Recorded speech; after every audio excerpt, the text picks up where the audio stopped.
This blew my mind. The San Francisco Fed released an article. They titled it, "Where is Shelter Inflation Heading?" And it's interesting to see when they release something and talk differently about the market. So first off, what is shelter inflation? Shelter inflation is basically how much it costs to keep the roof over your head, whether you are a renter or a homeowner. How they look at that is they call it rents and owner's equivalent rents, aka your mortgage. That is what is used to make up about 30% of the consumer price index. They also take it from two different points in time. They take it from today and then they have it rolling back in time. So it moves very slowly.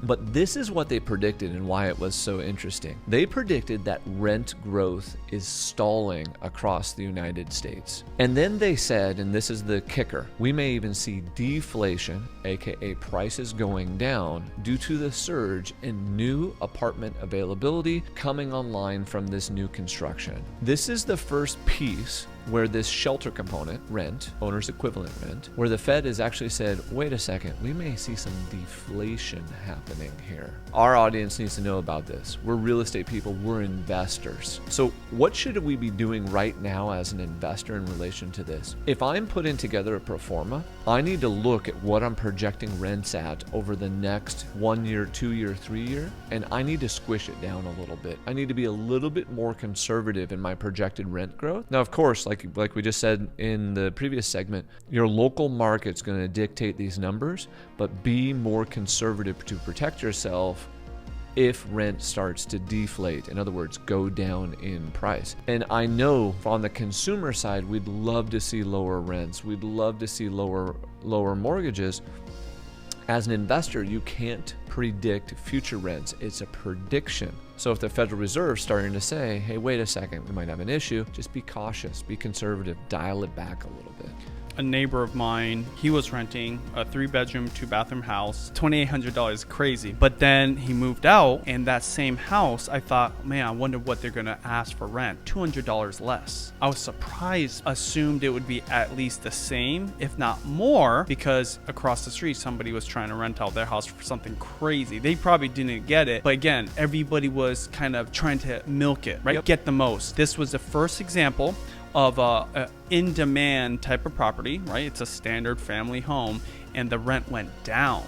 So I wonder, and of course, that's just one example. I believe, and I'm curious your thoughts, that I'm starting to see that. I'm starting to see that we hit the top of the rental prices. Maybe not a dramatic drop, but it's a sign that that plateau is starting and it'll affect everything else. I think that most of the United States is going to go through a little bit of a cycle. And once again, you got to dig into the numbers locally because it's actually going to be different even from the metro to the county to the city and possibly even the neighborhood. Number two, rent has a seasonality to it. So if it's the latter part of the year and it's around October, November, December, or the beginning of the year, January, February, that is the hardest time of the year to rent because it's nasty outside and your rents kind of go down during that time period. So what we try to do is we try to have all of our leases popping out available in that kind of March to October range. We feel that's the sweet spot. The even sweeter spot would be like August. Yeah, exactly. Like before school starts for the March kids. to September. Okay, because that's going to be perfect. The summer months,